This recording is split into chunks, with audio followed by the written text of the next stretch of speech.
আসসালামু আলাইকুম। কেমন আছেন সবাই? আমার মেয়ের প্রচুর জ্বর, ঠান্ডা লেগেছে। কোনো কিছুই খাচ্ছে না। না খেয়ে রোজা রেখেছে। একদমই কিছু খেতে চাচ্ছে না। তো সেক্ষেত্রে চিন্তা করলাম ওকে কি খাওয়ানো যায়?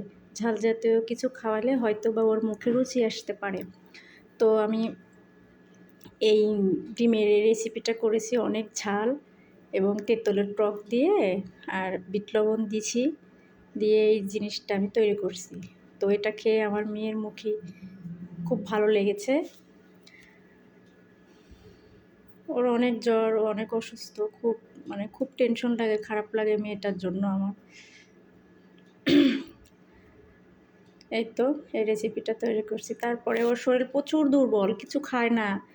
রোজা করে না খেয়ে। তো এই ফ্রুট আর কি তৈরি করেছি আমি চিড়া, মিষ্টি দই আর ফল দিয়ে এই আইটেমটা তৈরি করছি।